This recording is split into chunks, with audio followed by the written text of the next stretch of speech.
Oh, you got her, dude. She's down. Let's go.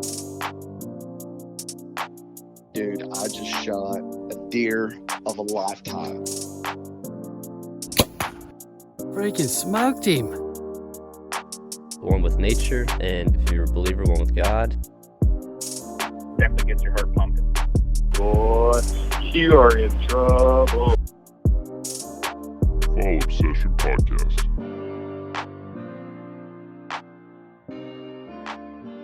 All right, everybody, welcome back to another Fall Obsession podcast episode. I'm Sam Thrash, your podcast host for this week's episode. Our podcast is driven by Ridge Rock Hunt Company, and I will talk more about them at the conclusion of our episode here. Joining me today is Miss Julie McQueen from Carbon TV. Welcome to the podcast, Julie. Well, thanks for having me on. What a pleasure to be on with you guys. I'm a big fan. Thank you. Well, we are definitely enjoying Carbon TV and really grateful to be plugged into y'all's network with you guys and having our podcast and a couple of our shows streaming on your platform. So really good thing you guys got going on. I'm sure we'll talk a little bit more about that today. So appreciate you having Fall Obsession. Yeah, we're excited to have you guys on. Yeah. So you are the president of Carbon TV. That's correct. So, yep, I'm the president. So how did this start? How did this whole idea of Carbon TV begin? Well, I wish I could say that it was my idea originally, but it wasn't. So so Carbon TV as a company, we're about 10 years old, which is very old in the digital distribution space in the outdoors. We were the very first. Back then, we were part of another kind of a larger media conglomerate. A lot of people have heard of, Outdoor Hub, Carbon Media. So we were all a part of the same company. And then Carbon TV became a standalone OTT network back in 2017. And that's when I came into the company officially. As I think I started here as a consultant, and then I worked my way up to overseeing operations and took over the presidency not long after that. And Carbon. I didn't start the business, but I run it. Awesome. Well, you're doing a good job for sure. Thank you.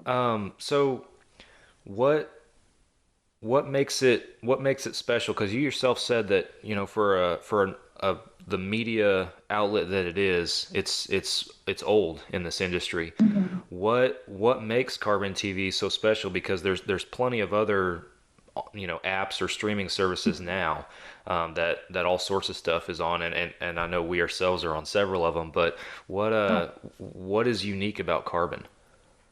Well, not only are we the first ones, we're the oldest, we're also the biggest. I believe we have the largest content library that exists for the outdoor space, which I'm really proud of. And we've diversified that library. So my background is in production, and 20 years now in this industry. I've been working in TV production.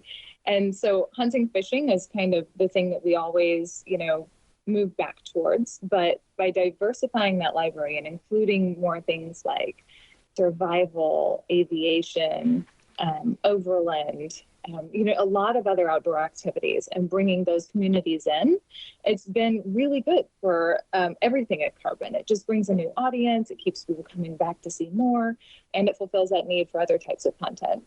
The other thing that makes us really special is our team. I don't know, I'm sure you've worked, with a lot of the people here. Autumn, who's our director of operations, is special. She's just the most passionate person about what she gets to do here at Carbon, and the whole team is that way. So I'm surrounded by really smart, amazing people, and we have, I think, 250 something shows on the network right now, and we have to make all of them feel loved and accepted, and we have to keep this going in a positive way. So I think that really does set us apart. We're all very passionate about what we get to do.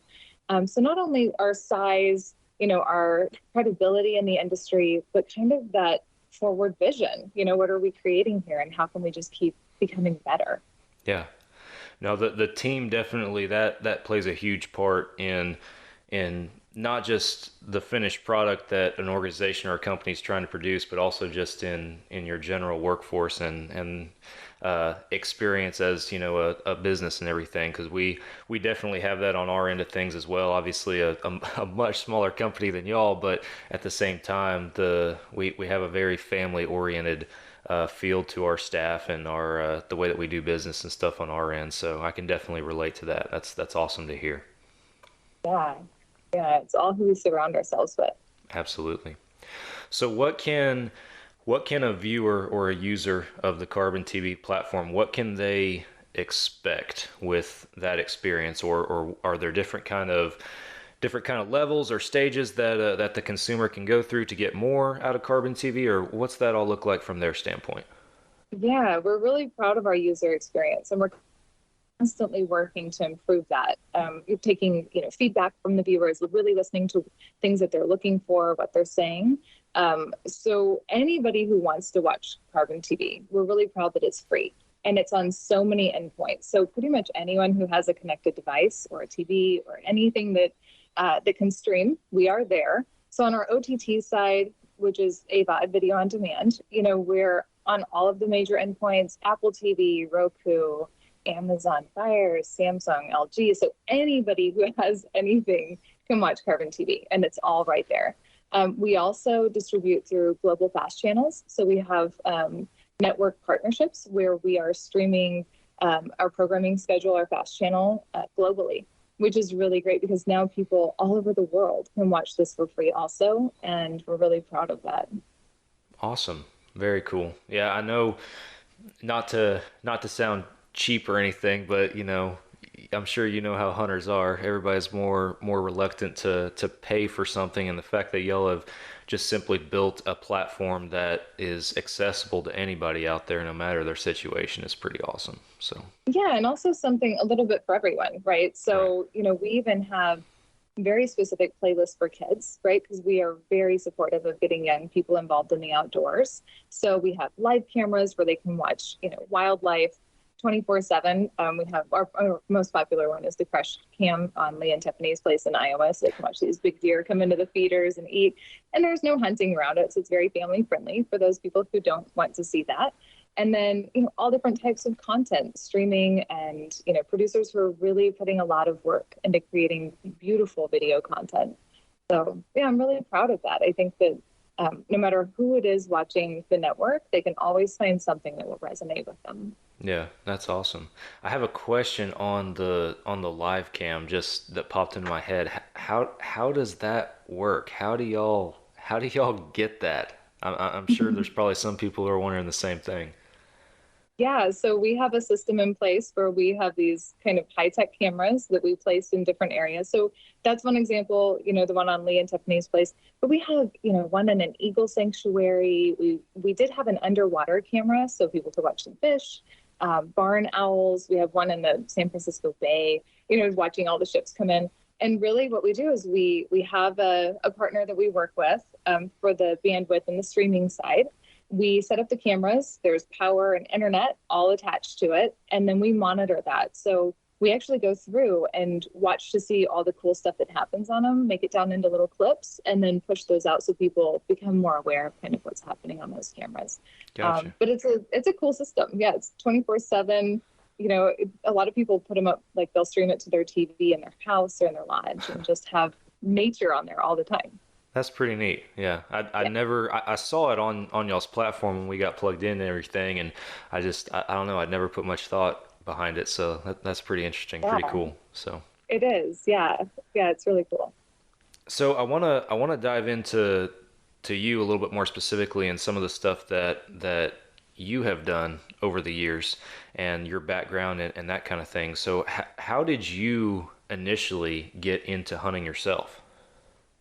So I'm not from a hunting family. I'm from a small town in Oklahoma, but my family didn't hunt. My parents were not hunters. They were in the Army together. So I knew about firearms, but that was it.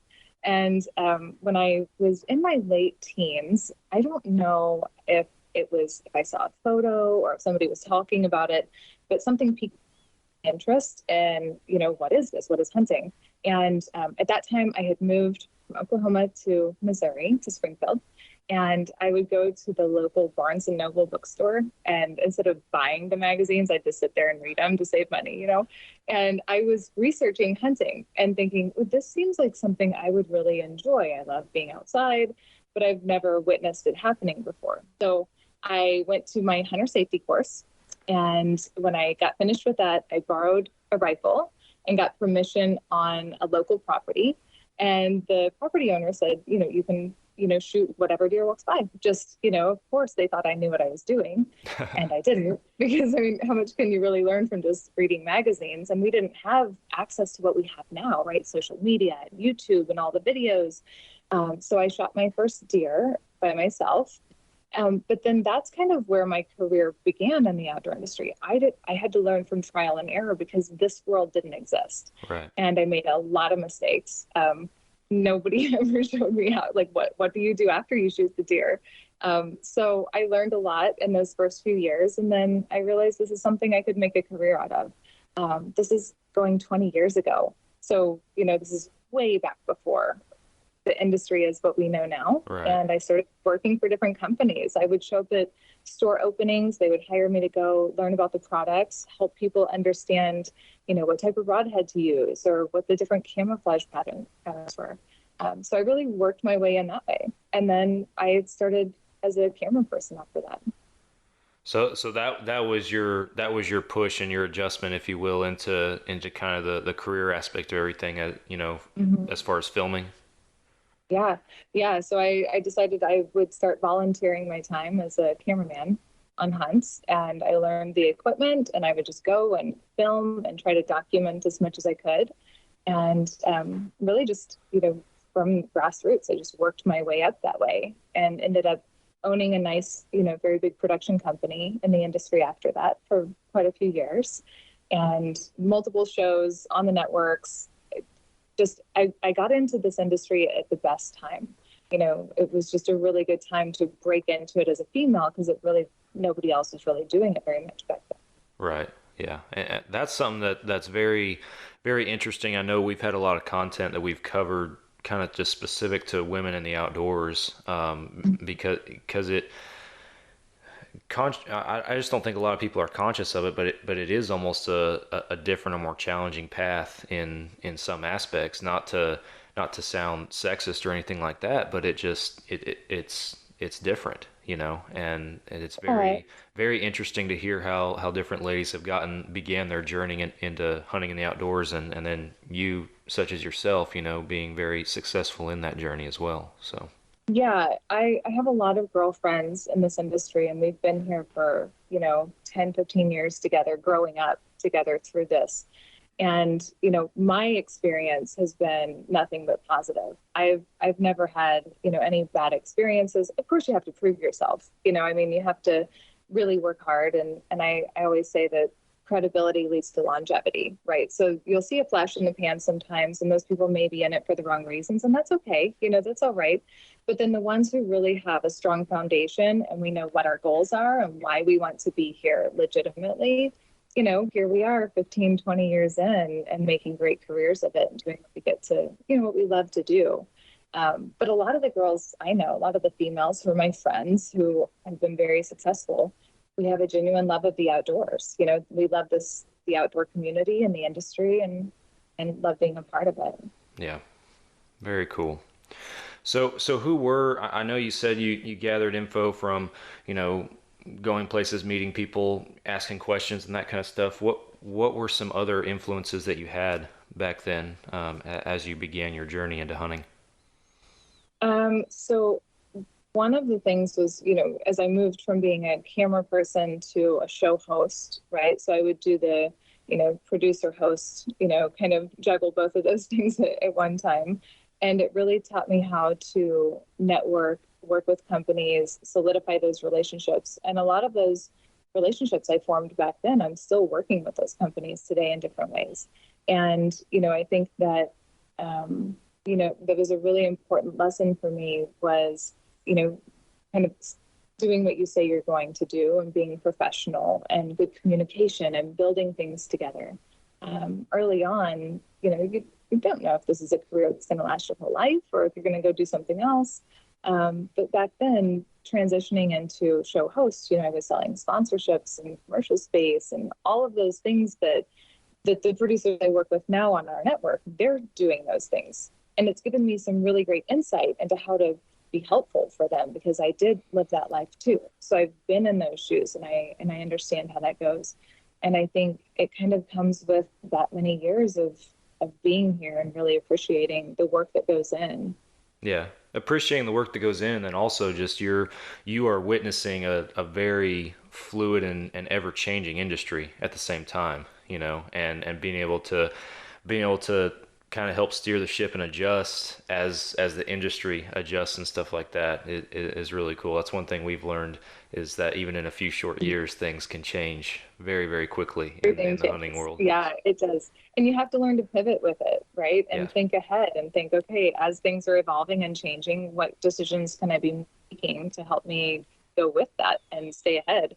But yeah, I've been very blessed to be able to see things change in this industry, and trends come in, and then things change again, and everything goes back a different way, and it's been really fun. I think if you're paying attention to the right things, it can be really cool to see an industry grow and change in those ways. Yeah, absolutely. I completely agree. So at what point when you came to Carbon and everything, was it just blatantly obvious from the very beginning that this is where I'm gonna move on up and move on through and help this thing grow?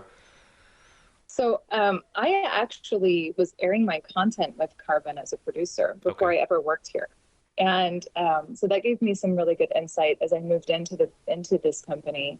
But I had a very well-established show on one of the networks, and it was doing really well. Everything was great.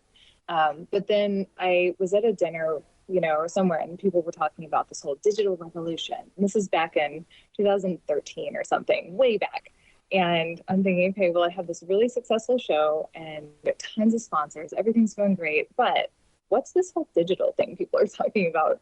And so I actually jumped ship from the network, came to Carbon TV with my content, just to kind of prove a point. And I don't think any other people were jumping in that way, coming over and just saying, okay, I'm going all in on this. I wanted to prove a point that the data that comes with airing digitally can be really beneficial for your sponsors. Yes. And then it became scientific, and it was analytics, and it was real viewership. And, this is exactly how many people are watching my content, not just kind of guessing about it.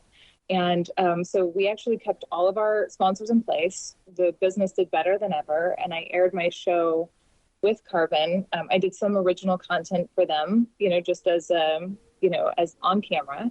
And then they also approached me to do a screen test to do a show called Outdoor Weekly. So I screen tested. Outdoor Weekly is not my idea. I did not come up with this show, but I actually auditioned for it, and I got the job. And that was before I ever worked here. And awesome. I still host that show years later because it's really fun and I love doing it, and I get to be a goofball. But yeah, I was actually creating content for Carbon. And then when Carbon became a standalone, became an OTT, I have a good knowledge of, business in this industry, and I've run a lot of companies. So I came in just to consult, just to kind of work with them, kind of take a good look at what was going on. And I ended up falling in love with this company in a very big way, and then started running it. Yeah. That's awesome. Very, very cool. Yeah, there is a huge push to the online stuff. And I know we were offered several years back. We had an opportunity to put a show on, one of the actual television networks, and the money and all that stuff that was involved at the time was like, no, there's no way we're doing this. We're going to continue going down this online road, because that's the direction that our company needs to go and where we saw potential. And then fast forward, especially since joining y'all's platform and Carbon TV and everything, it's I can definitely attest to that. The data is there to show that the online world is where you're going to find the most consumers. So right, yeah. And the other thing that I think is really smart for people to look at is, even if let's say you go digital and you're putting your content out there and maybe it's not doing as well as what you think. the way that you can track that data digitally, you can make improvements and you can pivot and you can say, okay, well, people are loving this, but they're not loving that. So let's work on finding, what is that little happy space where we're actually forward progress, right? But if you're not able to track data, you can't make those little adjustments and you can't really get that feedback from your viewership. So, one of the things that I really put a lot of my thought into here is, how do we provide a service where our producer partners can have that information and can make those adjustments and changes to make their businesses even better? Right. Yeah, that's definitely huge right there. I know our marketing director, Drew, he's one of our other podcast hosts, actually. He's, I don't know, it's several times a week I'm getting messages from him. It's like, hey, we need to focus more on this or back off on this, or what do you think about this? And it's ever evolving. It's exhausting sometimes, but it's awesome at the same time. So it is. Yeah. It's fun if you really look at it the right way. Right. Exactly. So what kind of unique throughout this journey, getting to where you are now, what kind of unique hunting opportunities have come your way that have really just kind of, I don't know, blown your mind or something like that, for lack of a better term? Yeah, I mean, gosh, I've been so blessed. That's the one thing about working in this business for this long. Over the years, I've been so lucky, to be invited to some really cool places. I've hunted all over the world. And a lot of that was documented for most of my career. So I didn't really ever do anything that wasn't on camera. Yeah. And so some of them, some things stand out more than others. And ironically, one of them that always comes to mind when this topic comes up is actually, I don't think you can see it on screen, but back behind me here in my office, I'm at the department headquarters. I killed my first deer off camera a few years ago. And it was amazing. I was just like, oh my gosh, there's no cameraman. I don't have to have anybody with me. And I was by myself and had my shoes off, and killed it with my bow in Utah. It was my first velvet muley. Oh, wow. And it was just this magical moment of like, okay, even though I really miss, I can't go back and relive that, which is why I loved everything being on camera. You can go relive those memories. But there is also something really nice about the solitude and being so present in that moment after over a decade of never having the privacy with the animal. So yeah, just, moments like that where I can be a little more reflective now that I'm getting older, and I really, I appreciate those times in the field now more than what I used to. But I mean, over the years, I've had some amazing opportunities. I've hunted with some of the best outfitters, done a lot of DIY, been very unsuccessful a lot of seasons, but just fine too, because it just, it kind of builds that resilience and reminds us of why we're even doing what we're doing. Yeah, absolutely. No, I completely agree. I think that because we're in the same boat, I'm down here in Texas, and every time that I go hunting, I am filming for a show that we have on Carbon TV, actually, called Texas Dirt. And I wish there's plenty of times throughout the season. I'm sure I'm going to have some here coming up in the next few weeks where it's like, man, I really wish I didn't have to worry about a camera. I really wish I didn't have to worry about filming. And I think back to, growing up, and then, into my adult life when I wouldn't film anything, and, you kind of want to go back to that sometimes. At the end of the day, this is where I'm at, and I have a job to do on the film side of everything too. But I definitely have an appreciation for those stories I hear where somebody did not have a camera with them. It's awesome. Well, it's also true though, if you don't have your camera, something amazing is going to happen every time. You know, I mean, that's the rule. So, over my years and years of producing and being on camera, it was like, okay, if we leave the cameras at home, something awesome is going to happen. We can't risk that. But yeah, there's been a lot of very good hunting memories over the years. A lot of the shows that I hosted, the people that I was able to hunt with, and really create those memories, and it's been really, really wonderful. That's awesome. Very cool. So what is your favorite hunting memory? And tell us a little bit about it. My favorite hunting memory. So I will say I've only hunted with my dad once, and I was in my early 20s. I wasn't even in the industry yet, really. I mean, I don't think I was. And he came to visit me, and I had, a piece of property, and I remember sitting in a double ladder stand with him, and he shot a doe. And this sounds like a very anticlimactic story, right? This is kind of like, okay, that's not that exciting, all the things you've ever done in your life. But it's the only time I ever hunted with him, one time in my whole life. And he's still alive. I mean, he's still, he kind of picked up hunting and goes a little bit on his own. But even now, we don't go together. It's not something we've ever done except at one time. And so when I hear people talk about, hunting with their dad or taking their kids hunting, that resonates with me. And it always comes up as like kind of the first thing in my mind when somebody says, what's your favorite hunting memory? Because it's so unique in my story. Just something rare that I never got to relive again. So, that would be one, even though it wouldn't be I could say, the giant mule deer that I have it tattooed on my arm. My first archery mule deer was definitely way up there as one of my favorites. Yeah.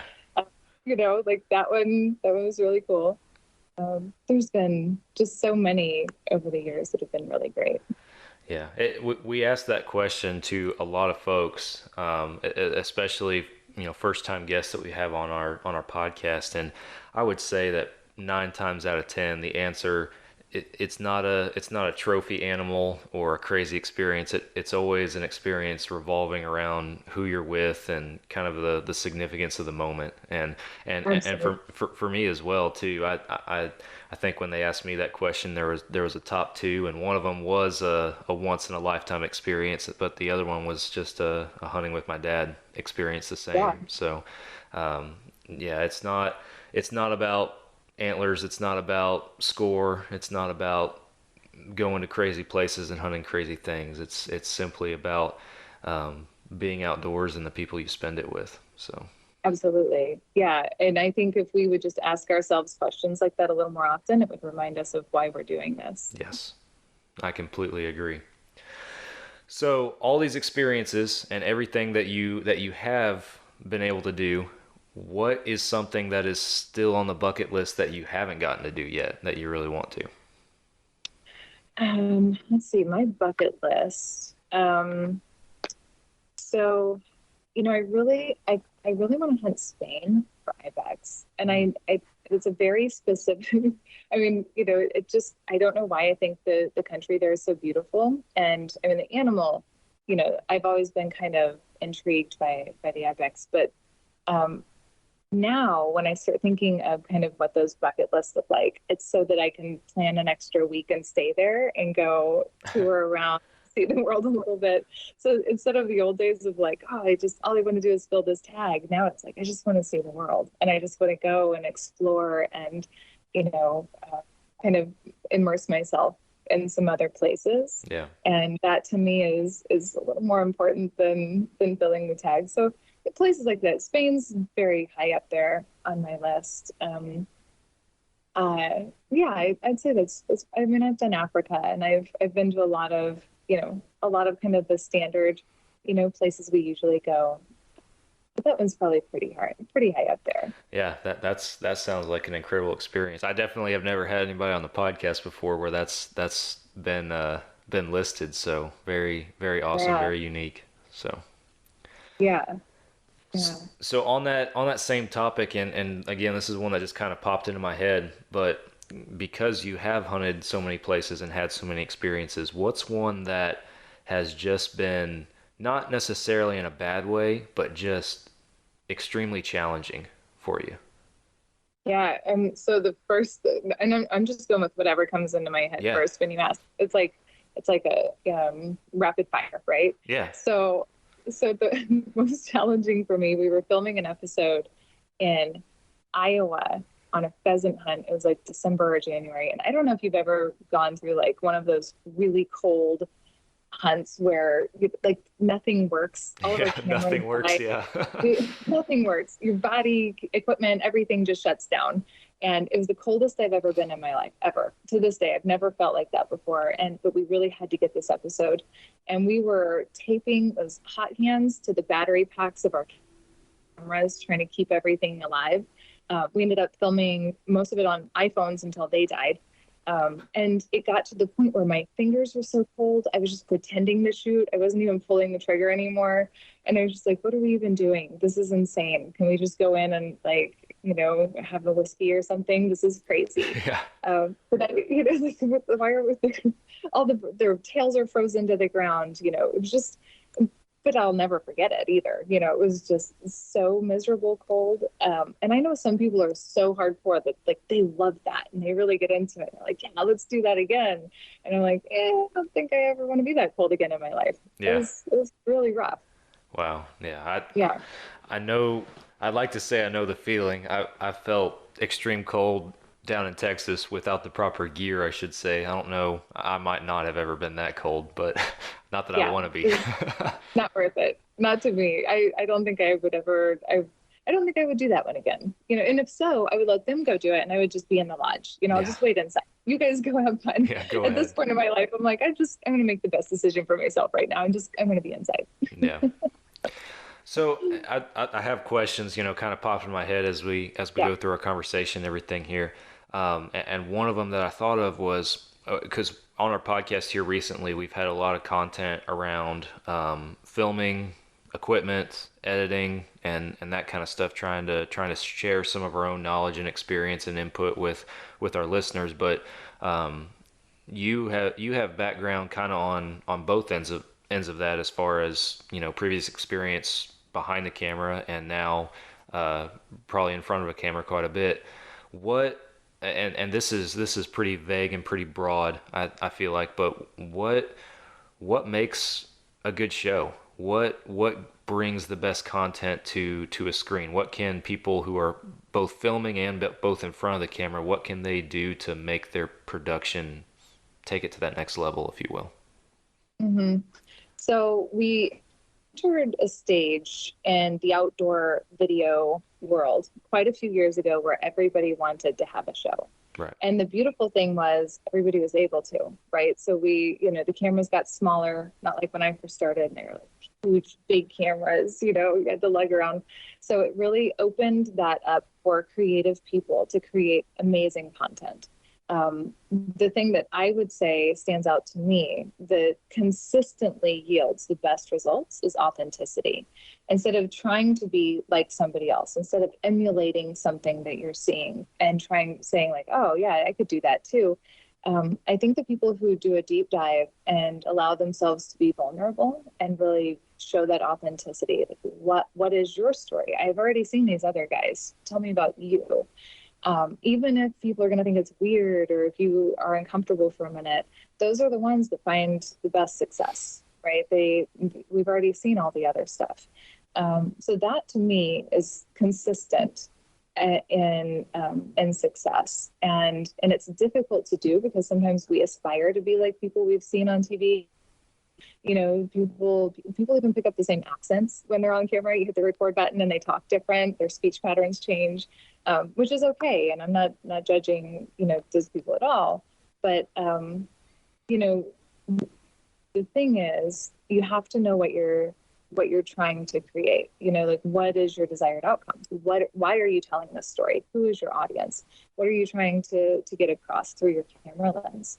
The other thing is, I think it's helpful when a host also understands production. I can always tell when the person on camera understands how the story is being told behind the scenes, instead of just showing up and miking up and then, assuming that you can really make the audience feel at home through the camera if you're not really aware of, everything else that's going on. It helped me a lot to be both behind the camera and in front of it on a lot of the episodes. I was capturing B-roll and I was helping to tell the story. And then as the host, I could really get that across in the words that I was choosing. Yeah. So being fully immersed in the storytelling experience, I think is really helpful. And then being authentic. Some of the best on-camera people I know, they're not pretending to be excited. They're genuinely excited, and they're genuinely happy to be standing there sharing their words with their viewers. The ones who, force it a little bit or trying to pretend to be something, I think it kind of comes through sometimes. Yeah. It's just not as authentic. Yeah, no, that spot on with everything that certainly we've been saying in the past few episodes and stuff, because it's just, I don't know, I think you hit on the head with telling a story, because I know we've talked about that as well, and when you look at it from that way, whether you're behind the camera, in front, or both, everything just comes together with that authenticity. There we go, get the words out right. It all comes together in that extent, and you're better able to share that experience with the consumer, for sure. So very accurate description, for sure. Absolutely. And I can throw myself under the bus on this one. I use a teleprompter on my show, so it's easy for me to talk. I can sit here and say it's easy all day long, but I mean, it's true. As a person who sees a lot of content come through, and I'm still very much a part of the content acquisition piece of the company, I enjoy seeing, the shows that people are coming up with and being a part of that process. You can always just kind of tell the ones who are really in it for the, they're really wanting to tell this story, and they're just, it's, the authenticity is really beautiful. Yeah, absolutely. Couldn't agree more. So at this point in the year, we're late September, early October here. What's going on at Carbon TV? What are you guys gearing up for, or are y'all about to be run on short staff because folks are getting out in the woods? Well, no, I mean, some of the people will be out in the woods. It is, our headquarters is in Michigan, and so opener is coming up pretty soon. So we'll lose a few people for a little while, which is fine. We just finished up the Carbon Awards, which is always a wonderful event here. I think this is our third year doing it, and it's just a way to celebrate a lot of our producers who put a lot of work in. Yeah.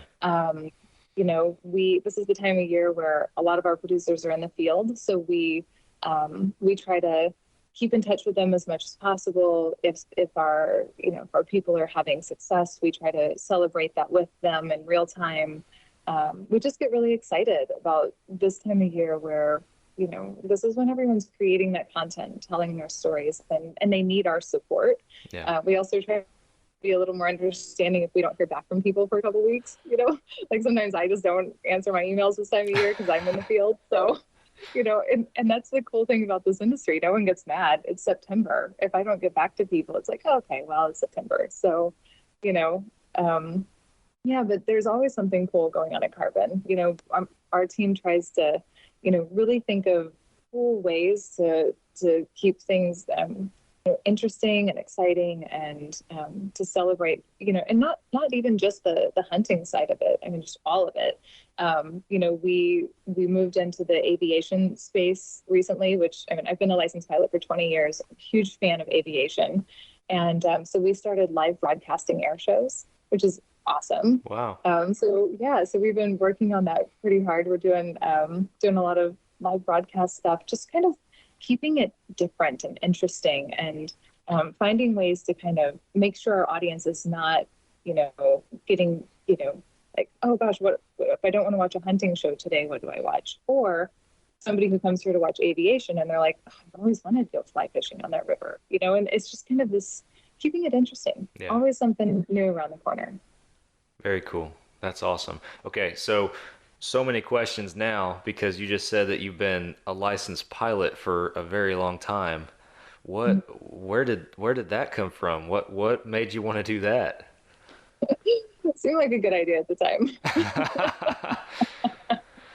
It was like a different lifetime. I was in my early 20s, and I was just, a lot of my friends had planes and they were flying, and I thought I was just going to go take like one lesson, just like teach me how to land the thing, because I don't want to die.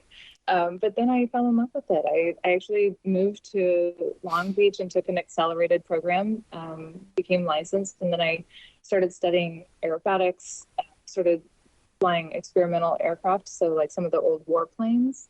and just really got into that for a while. And I don't really do that anymore, but I still have a massive appreciation for it. And the aviation community has a really cool crossover with the outdoor community. A lot of our, people who have outdoor shows, they're licensed pilots, and they'll fly themselves to these amazing locations and, just land out in the middle of nowhere. And that's how they get to their destination, which is fascinating.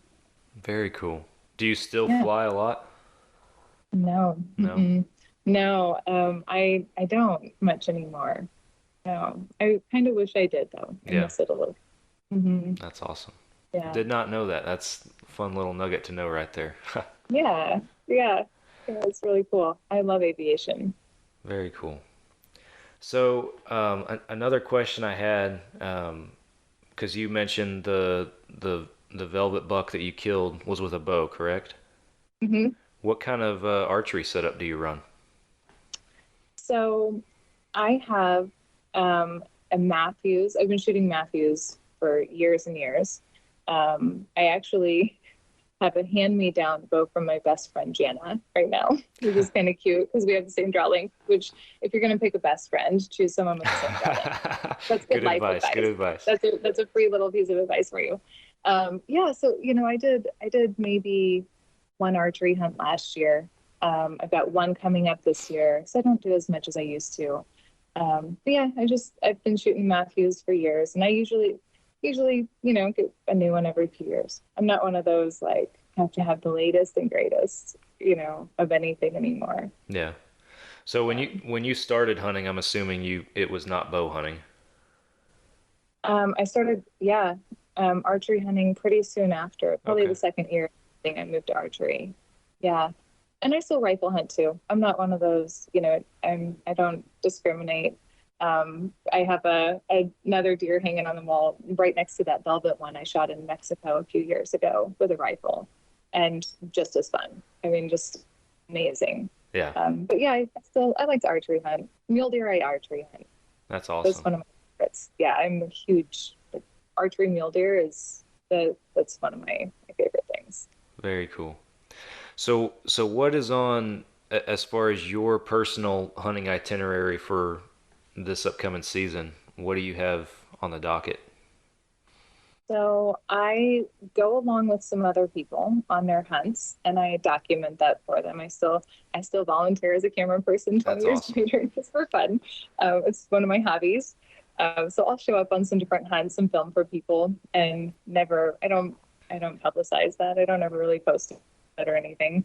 And then me personally, I am supposed to do an elk hunt in Colorado, which I do every year. And then I'll do a late season Arizona archery mule deer hunt, which I've been going there for 10 years. So I'm kind of a creature of habit. I go back to the same places year every year. And then I'll try to mix it in, and, I'll probably do a hunt here in Michigan, for whitetails with some of the people here at the company. That's it. Yeah, pretty low key season for me. Nothing wrong with that for sure. I love it when people share that they, despite the path that they've taken, or, you yourself as a show host, whatever the experience of the individual might be, how they still go back to their roots and they still film. And I know there's several other larger names in the industry that do that same thing, that started off filming and growing in that experience, and to this day they still, like you said, it's not really publicized, and they're cool with that, but they still like to jump behind a camera, and Absolutely. and I love that. Not that I certainly am far from anybody, but I honestly think, granted, if I'm in front of a camera, I'm getting to hunt, so I definitely enjoy being the one hunting, but I have, I think, an equal passion for if I can take a step back and exclusively focus on documenting. I know I got to do that experience really exclusively for the first time. It was 3 or 4 years ago now, where it was, hey, you're going on this hunt just as a cameraman. And I was like, awesome. I was like, I don't have to worry about being a hunter or, halfway through switching roles or whatever, however we work our system. I was like, I can just do the one thing, and that's my one job. It was pretty fun. Yeah. So It is fun. It's good to go back to our roots sometimes. Yeah. And the reason I don't publicize it, the reason I don't talk about it or boast about it is, that's kind of like it's my hobby. It's what I love to do. It's where I got my start, running camera and charging batteries, cleaning lenses, dumping footage, like all the things that back then I was like, oh my gosh, I don't, it would be exhausting. And now it's like, oh, I can't wait to have, all of those responsibilities again. So yeah, if some of my friends are going on a hunt, they have an awesome tag, I will volunteer to go be a cameraman. Like, absolutely. And just, go kind of remember why I started doing this in the first place. Yeah. That's awesome. Very, very cool. Yeah. Well, before we I know we're getting close to our time, but you probably get this question a lot, and I know I've asked it before to other ladies that have joined us on our podcast and everything, but we ourselves get asked this question a lot, and I know of some young ladies that I know in particular that would probably be curious to hear your response to, as a woman coming up in this hunting industry. Or somebody who's trying to start their own brand, start their own show, whatever it might be. What is the biggest piece of advice you can give to young ladies out there trying to do the same thing? It's all about who you surround yourself with, honestly. I was very fortunate to have some people around me who were really good, solid humans who wanted the best for me. And I'm still really close friends with them all these years later. I see some young ladies coming in who, they choose a different path, but I'm not here to judge them either. I mean, the way I feel about this, and I'll bring social media into the conversation because that is a part of it. That has changed over the years. If I see, a girl or a young lady on social media and she's, posting a certain way or presenting herself in a certain way, the way I look at that is if she's encouraging anybody to get a fishing license, enjoy the outdoors, if she's, inspiring other young girls to spend some time outside, then good for her. I mean, we all have a different way of putting our messaging out there. We all have different desired outcomes. We all have different paths in life. But my advice would be surround yourself with people who really want to see you succeed in the best ways, because it does make a big difference. And with the way things are today, they can reach out. So back when I got started, it would have been really nice for me to have the option to DM somebody who'd been there before, right? And say like, oh my gosh, what do I do in this situation? Or do you know somebody? How can I network? All of those young women, they should be DMing me. They should, reach out to Jana or Titus or Bachman, like anybody who's been there, done that. We know what we're doing. We've kind of seen it all, and we have good connections.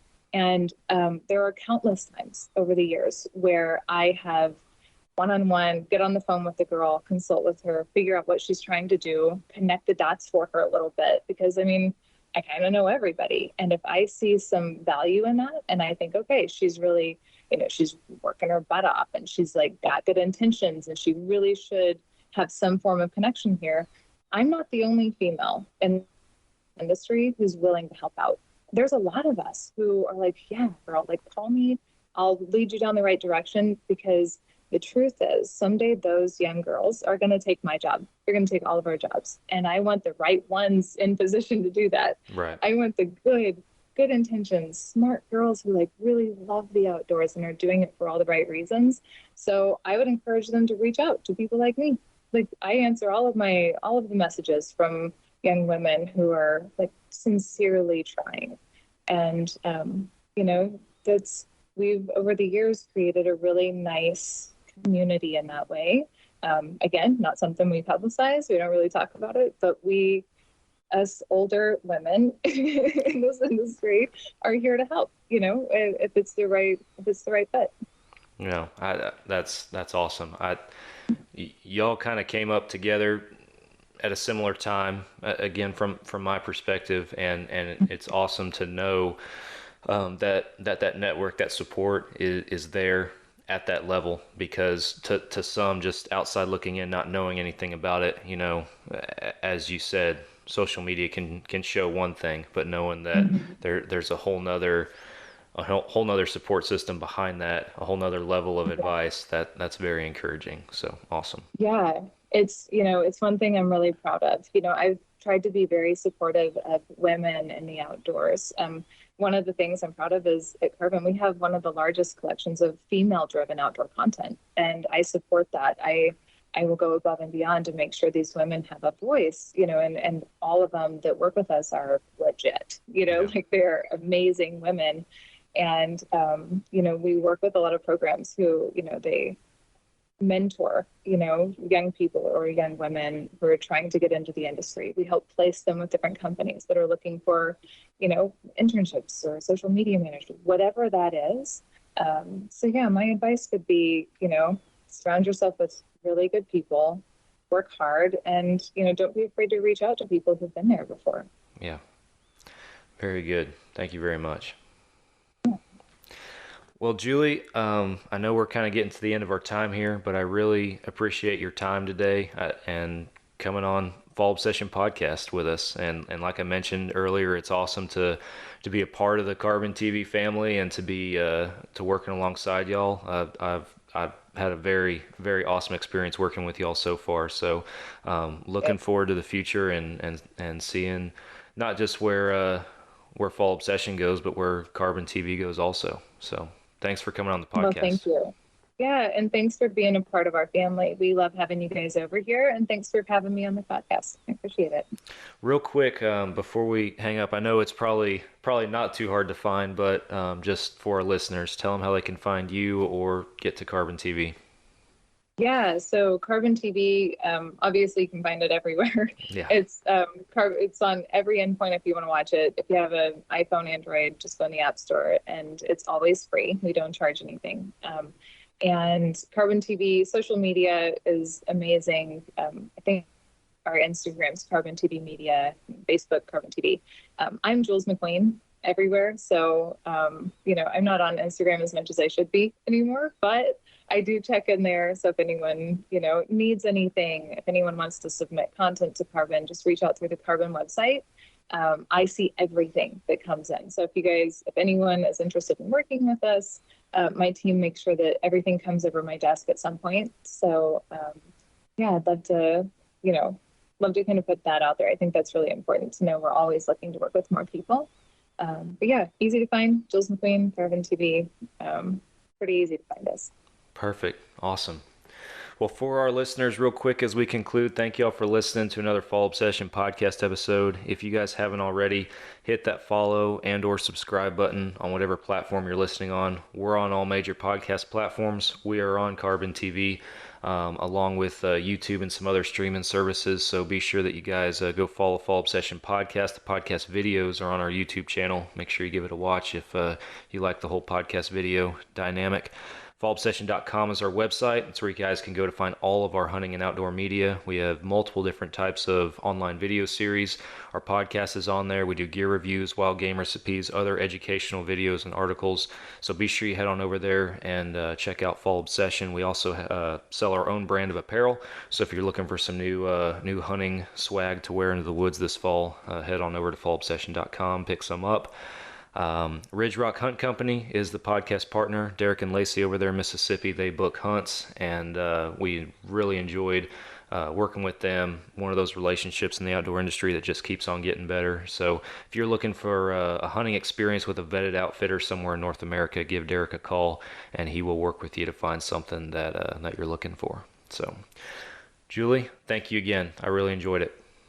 Of course. Yeah. Thank you. You bet. All right, guys. Thank y'all for listening. Next week might be me, might be Drew. Y'all have to wait and see, but we'll be back either way for another Fall Obsession podcast. We'll catch you then.